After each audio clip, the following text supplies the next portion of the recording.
Okay, so my manifesto has been very much about looking at all the different departments across the entire university, talking with students, talking with course reps, school education reps, and making sure that everything that they want is coming together and mattering for all students across the entire university. I'm sorry, I'm a bit out of breath. In terms of my own experience, I've been a course rep since my first year within the history department, and I'm now a school education rep. So I know what it takes to listen to students and negotiate with staff to make changes for those students. In terms of my manifesto, I've got 5 main policies, but I really want to make sure that I reach out to every single department across the university and make sure that every student, it's not just okay that their teaching is the best it can possibly be. Sorry, 1 second. Oh my God. In terms of sort of things I want to make sure along the year that I do, I want to make sure that I'm continually listening to not just undergraduates, but also postgraduates. Whilst there is a postgraduate officer, postgraduates are part of the education process. That's what we come to university to do, and I want to make sure it's the best it can possibly be. Okay, my 5 months in University of Nottingham, because I'm a master's student, I have put myself up to serve in the position of postgraduate sounding board member, and this has enabled me, and I also sit on my faculty of teaching and learning board, and this has enabled me to have a good understanding of both sides of the coin in terms of students' perspective to how the university runs education or how the university sees education. And it also gives me the opportunity to understand how the university plans and is currently working towards everything around education and the learning process. However, my manifesto is structured in such a way that it's inclusive of the undergrad and the postgrad, not leaving out anybody. It's inclusive of even those, okay, yeah, that's it. It's 10 seconds. That's 10 seconds, you have 10 more seconds. Okay, 10 more seconds. Yeah. Oh yeah, so it's inclusive of both sides. There's undergrad, postgrad taught and postgrad research, because I realized that even postgrad research they always seem like they are not part of what is going on. So it's inclusive of everyone. Yeah, so yeah. That's it. David. Hi guys, my name's David. I'm a 3rd year politics student from York. I've got a bit of experience working within and with political party societies. So, you know, I've done a little bit of campaigning, done a lot of time speaking to people with different opinions to myself. And I'm all about improving relationships between the staff and the students. I'd really like it so every student feels comfortable asking for extra help if they feel like they need it. So I'm going to start off with a very quick question. No, we did last. All right, that was a really good question that Elliot started with. Why should you be education officer? And we'll start with Beth again on this one. Okay, so like I've said, I have had experience with listening to students. I've had experience talking about different courses. We've got over 300 different courses here at the university, and I really want to make sure that people who do come here for their degree, which I hope is everyone, is actually getting the best they can possibly get out of it. I believe that I have proven myself to be a reliable member of the university. I'm a student ambassador, so I frequently speak to people and represent the university on my own at school education fairs to make sure that students know how fantastic this university is. And I want to make sure that that university keeps on being fantastic for current students as well as future students. We mustn't forget the future in all of this. There are long-term aspects to our students' union. So I want to make changes for now, but also for the future as well. And I think that my vision for the university is what makes me a perfect candidate for this. Thank you. Debbie? Okay, so I have been interacting and engaging students for like 3 months. I call prospective students once a week to speak with them and let them know what University of Nottingham has been so far or is so far. And I got to a point doing this when I realized that there is a small gap between what the students are agitating for and what the university is trying to do. Now, the university is concerned in providing facilities and looking towards research, but there are still some things the students are saying, okay, we need you to do this thing. So why I'm running for education officer is simply to bridge the communication gap between what the university is doing in terms of education and what the students are doing. So I am just here to strike a balance and ensure that it's not all about talking, it's all about actions, and everybody's happy at the end of the day. Thank you, David. Well, I really like to do something positive for the university that's educated me for the last 3 years. I feel like every student, what I really like is for every student to be able to have the confidence to say what they feel. If people feel like they need extra help or extenuating circumstances, I really want them to be able to feel like they can do that, for them to feel like they can speak to anybody. I don't want anyone to be anxious, but I'm more than happy to be a voice for those who might be too anxious to speak up for themselves. I'll take a question from the floor if anyone has one to start. Laura. Hi guys. So a very, very big issue which comes up year on year is lecture capture, and obviously the issues surrounding that. How will you work with the university to try and see this process out? Obviously, there's something that lots and lots of people have worked on in the past. That's just somebody at the back. It's something that lots of education officers have worked on in the past. How will you work with the university, and what sorts of ideas do you have to kind of make this come to fruition? Do you want to? Yeah, I could. Well, lecture capture is one of the hardest, I think, policies. That I think we've all got it on our manifestos, but it's going to be a really difficult one to implement, because the concern is that staff feel like if all their lectures are online, then it'll lead to a drop in attendance. So I feel like the best way to tackle this is by, well, it's going to have to be, I think, a school-by-school basis, perhaps even a module-by-module basis. Talking with the staff themselves, because I mean the technology is already there. It's about convincing them to get on board, I feel. Yeah, I mean, I can only really second that, to be honest. It's something that students have been demanding for years, and I know both the last at least 2 that I've been here, education officers, worked really hard on this. A couple of things that I want to do to tackle this are to encourage staff, not to just the idea of putting it up immediately afterwards, where students may be emailing them being, oh, where's the lecture? But maybe putting it up just before exams or just before an assessment's due. That way, if you want to work on it as your term's going along, you have to be there in the lectures. If you want to wait and do it as revision, that's absolutely fine. And having spoken to a member of staff this morning, they think that's a fantastic way to sort of tackle this issue. Secondly, it's a lot to do with staff training. A lot of staff don't know how to use it. But one of my big ones is having lecture capture ambassadors. This is one of my big policies on my manifesto, to make sure that students are also taking advantage and getting sort of a token into their education. They want this, so why aren't they coming out to get it? So we have students in each department who will be able to come up, switch on the recording, log it in, save it up, and that way that staff don't have to worry as much about it. Okay, well, if you would take a look at my manifesto right now, I think that's like my core point, lecture capture ambassador. However, we did have the same question at the URN debate, and I remember I said this first, that I would come up with a lecture capture ambassador, because before you even think of students having access to this, I think you need to start first with how to get this lecture recorded online, how you have to get someone to record it in class. I think that's where the major issue is coming up. It's not like our lecturers are not equipped to do all of these things, but they just can't be bothered about getting into class and start worrying about it being recorded. So with the lecture capture ambassador, that's like it's going to be like a departmental thing, a class by class thing, where that's a student's sole responsibility. Apart from listening to the lectures, you're in charge of when the lecturer comes in, whoever the lecturer is, you pop on the button, you have it recorded, and anybody can have access to it at any time. Yeah. Thank you. Do we have another question from the floor? Bridget. In my manifesto for postgraduate officer, I've mentioned that the postgraduates need to be given some kind of practical training or practical exposure apart from what they learn in classes. And I think this is an expectation that most of the postgrads actually come to the UK with. So I'm not sure if it's been mentioned in your manifesto, or do you, I just wanted to understand what your opinion is on this, and if you think that yes, it is required, how do you intend to implement it? Can I just clarify what you mean by practical exposure? It's very simple. So you're a history student. Yeah. So visits to museums on the topics that you learn about. Yeah.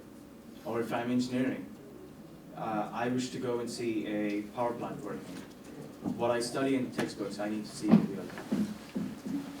Yeah, I mean, it's not something I have actually addressed in my manifesto, but I completely take your point. It's really important, particularly, I would say, for international students across the entire university, both undergraduate and postgraduate, to get the practical experience within their fields. I think one of the things I would possibly do is try and encourage, particularly with careers who have these links with industry already, sort of museums, heritage, as well as the industrial side of things, try and set up sort of maybe monthly visits to places, so different types of examples, like you say, power plants, different cultural sites. We've got so many around Nottingham, it'd be silly not to take advantage of them.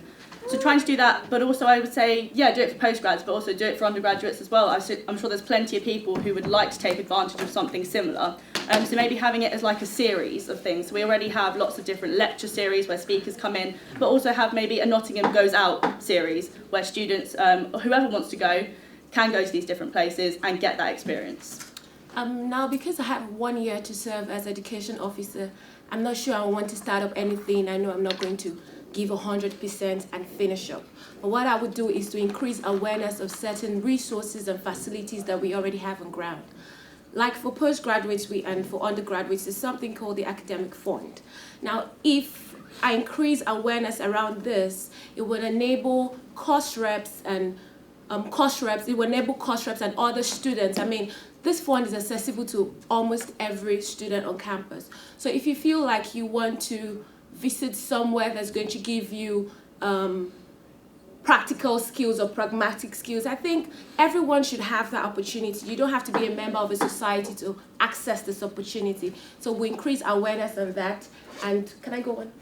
Okay, we increase awareness on that. And we'll also work with societies such that we ensure that what is going on in that society has some level of pragmatic, pragmatic experiences, so to say. Yeah. I have to admit, I have not included anything like this in my manifesto either, but it's a very interesting idea, and I think it's something that could apply as much to third years as well, to postgrads, or in the case of maths for fourth years, for example, final years basically. I think perhaps, yeah, I mean, definitely look into something like that. Perhaps once a term, I think, would be a good. And as Beth said, there's loads of resources and places to go around Nottingham itself. So, yeah, no, that's something to look into. Thank you. I'm going to drop the responses to 30 seconds. That's all right. We can get a few more questions in. Apologies, I haven't read everyone's manifesto, but I heard somewhere that someone was mentioning about increasing support to students on a year abroad. As someone who did a year abroad and found it at times a very difficult process, especially for things like housing, how do you guys support students who are on their year abroad, and especially before they go, and also when they get back, when they find that a lot of their friends may have left? Yes, this is one of my manifesto points. There's two things I want to implement for students who wish to study abroad, those who do study abroad and those who return. So the first one is having a buddy system, so people who are interested in study abroad, no matter what year that is, can be paired up with people who've already gone, so they know sort of the ins and outs of applying, what the process is like when it gets to that country, plus when they're there, and then when they come back they can obviously do it for the younger years as well. My second thing is setting up a Moodle for each of our partner universities. We've got Universitas 21, we've got Erasmus, we've got our 2 campuses in China and Malaysia, and I want to make sure that students have all the key information on there, as well as a forum where they can discuss with students who are there, so that when they come back, they still have friends here. Now, because I see this as a huge task, and I see it such that it's going to be a task that's going to need someone who would do it full-time, because this is you monitoring students who are outside of the country or who are outside of UK schooling. For me, it's a full-time position. So what I can do is I can push in the international office for a department of maybe 3 or 4 people who will be dedicated to this type of tasks. And what they would do is try to also work with students who have traveled abroad and are back. And this will enable them to have better access to information and help them work with students that are currently abroad. Yeah. Well, academically speaking, my manifesto includes a couple of points that include clarity involving marks, because I know when travelling to a different university in a different country, a lot of the marking schemes are very different. It can lead to a lot of confusion as well.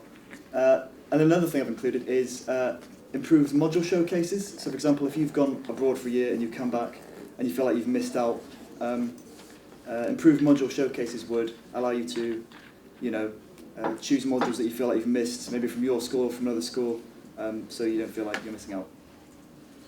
Thank you. I think Anne Harrow was next. Yeah, often we find that there's pockets of excellence at this university in different faculties or different schools, but there's an element of protectionism, so schools and faculties don't really want to share with the vet school or QMC or and it's something that Dan and I have tried to coerce the university into sharing good practice. How would you work with the university in encouraging that good practice is shared? David first. What I think I want to clear something. Good practices is in terms of academics or in terms of everything the faculty is doing. It can range. It's quite a broad spectrum, but take lecture capture. So Dan always uses the example of a course rep in the vet school who goes and turns on the video lecture capture, so that all the lectures are recorded. But it's Dan and I that are spreading that story to try and encourage other lecturers to get their students to do the same. So it can range from a very good lecturer who uses technology or video lecture, or anything really. In my opinion, with the way I understand the question, to encourage fairness across all faculties, I think it's not a function. When you say faculty, faculty is the function of the students in the faculty. And for me, I see them as the most important factor. So if you can inculcate right from induction, not when they're already molded through a lot of things they've gone through, but right from induction, you want them to be this way, then I think you should start molding them from that point on. So if you want to encourage fairness across all faculties, right from induction, when the students are getting in, you need to enable them have access to, maybe through the Moodle page, make it open to all faculties, let everyone be able to see all the courses that are available, that you get to choose. But notwithstanding, there should be there should be law. Else, if there's not law, there will be everywhere will be chaotic. So there should be rules and regulations, and every law should apply the same way to every faculty. I hadn't realised this was a problem actually. I feel like a good idea perhaps would be to encourage the students themselves to be more confident. Make them proud of what they've achieved and more willing to share with other students, with the body itself. I'm not sure what else to suggest, to be honest. It'll do for time. I think in terms of some of the examples that are already coming out about best practice and staff that are doing really well maybe in departments, something like the staff Oscars that already does exist, using examples like that and spreading them throughout teaching faculties, amongst staff, to show this is what students have really liked. How can you guys do this better? Not that you're doing a bad job, but we just think this maybe can be better. We can look at two of our fantastic schools. I mean, having spoken to students in law, pharmacy and the vet school, all three of those barely could give me a complaint about their school or even any issues to work on. So looking at things that have gone well in those departments and sharing it in a way that's already exists. But also on top, trying to do something new, trying to speak to more students, get their best ideas and take them forwards as well. Thank you. Thank you, Laura. So I'm sure you've all read all of Dan's scrutiny panel reports from this year. But just in case you haven't, he's been working on a project about the BME attainment gap. Just really briefly, what are your thoughts on this and how will you work with the university to kind of continue the progress of this long project? If that makes sense. Does anyone need clarification? On what it is? I do.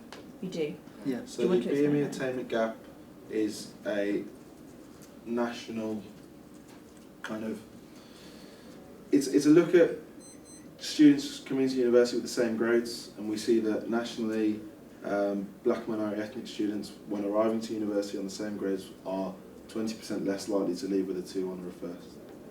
That's nothing to do with Nottingham, it's across the country. NUS are doing a lot of work on it, and the picture is here at Nottingham, it's about 15% here. It's across all the courses, and it's something that we're working on nationally and with the university. So yeah, anyone want to go first? Yeah, I mean it's a fascinating trend in itself. one that's obviously very unfortunate. I think working, as you've obviously mentioned, the NUS are working a lot on this, working collaboratively with them to ensure that there are, we're tracking students initially at least to see where they're going, what may be the choices in terms of maybe modules in certain departments might be sort of letting them down in terms of support, probably working alongside probably things like the welfare officer to make sure that all the support is there and available to them. It's very difficult to say, target students, say, what are you doing wrong, what's happening? It's a very difficult one to try and work on, but I mean, I'd probably look to Dan and speak to him and try and get a bit more of an idea about the shape of things as they are and where we can go with it. I think that one of the reasons why the results might not be the same compared to when they come in is, first of all, you might need to ask, what was their style of learning and what's the style of teaching right now? Because I have personally experienced it as an international student, and it's different. My style of learning back home and now is entirely different. So you might have to put up a questionnaire or survey to the students and let them talk to you. Let them, if they're not talking to you enough through the survey, you can ask them to go to the student support services. I think you can gather loads and lots of data from the student advice center, rather, or the student support services. And from there on, you can know how to really approach these things. Yeah. Well, it's hard not to agree with everything that's been said, really. My manifesto is very much student-focused, so I feel like encouraging all students to, request guidance, perhaps if they feel like they need it. And I think perhaps tracking of module choice as well, as Beth said, of all students could be a good idea to a good way of keeping track. Does we have a Bramley's first question? Very quickly. So this year I worked with Dan, who's also done a great job, great schools and screening panel. But one of the things that I've noticed that as an education officer, but also as an officer, is you have to balance your time between working with the students that you're representing and also taking those issues and the students representing to the people that are high up in the university and the union. Obviously you have a network of course reps and school reps that you're there representing, but you've got a lot of those students that you have to sort of meet and represent. How would you go about balancing your time with actually representing their views to the people at the university and the union, as opposed to spending your time with them and speaking to them? I'll open this up. Well, in my own opinion, I think that's a personal thing as an education officer. And I think pretty much what I've learned in my 5 months here is, and being on the sounding board, having to call students once per week and doing so many other things, is to have a to-do list. First of all, you need to have a to-do list with days for students only, and then for, when you have to do the work in itself. Another thing that can help you is, now you can work with every single student on campus, but you can work with societies, you can work with student advice centers. Some things are more urgent than the other. You have to prioritize. So you can have days of the week when, you have an open door policy. When people work in, that's okay.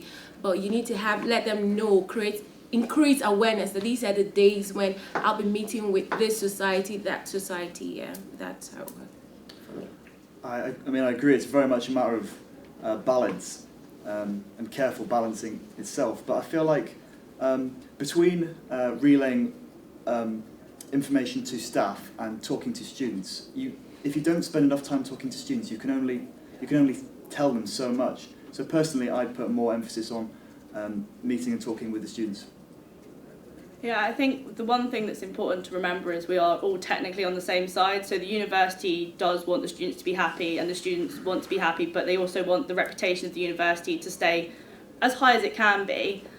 So when speaking with both staff and students, it is important to understand the balance and speak to them as they want the goals to be the same. So we do want the university, we want students to be happy, and in order to get students, we need the university to look good. So in order to address the balance, it is a case of making sure we are always aware of what the student issues are. Obviously, we can't know everything at once, but knowing as much as possible so that when we do take it to the staff in the university, we can say, look, this is what the side of the students is.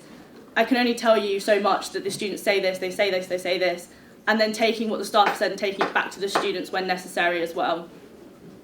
Thank you. And did you still have a question? I want to make it the last one. In the essence of, yeah, I do actually. In the essence of time, some of you are undergrads, some of you are postgrads. Respectively, none of you are PGR students.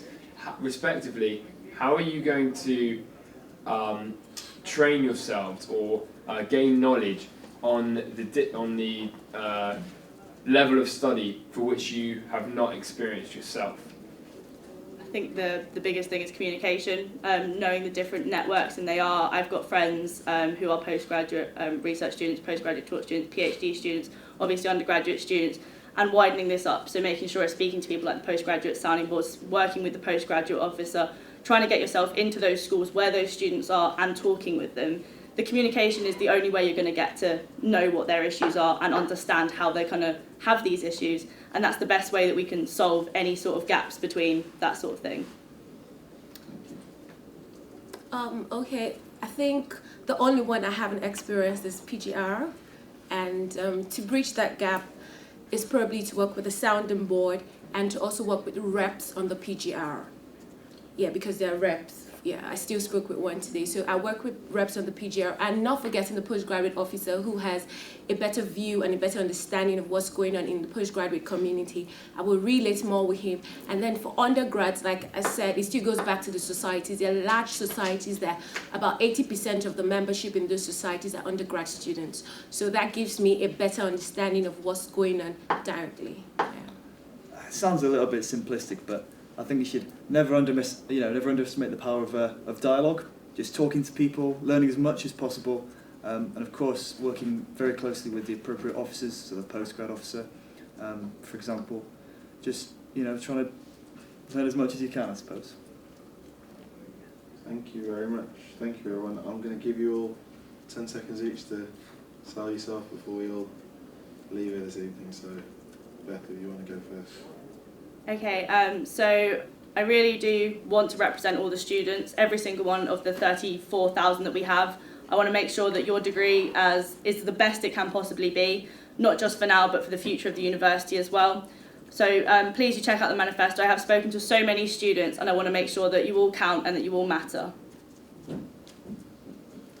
Okay, well, it's not really all about me at the end of the day. It's all about collaborative efforts. It's all that you and I can make happen. So I'm here because I want to represent everyone as one voice. So if you want someone who is very approachable, who will strike a balance between what you're saying and what the university wants and gives and at the end of your degree you can say my coming to Nottingham was well worth it, then I think you should vote for Debbie for Education Officer. Thank you. I would love a chance to represent the students. I can only promise that I would be friendly and reliable and approachable, and I really hope that you'll give me a chance to do that. Thank you. Thank you, everyone.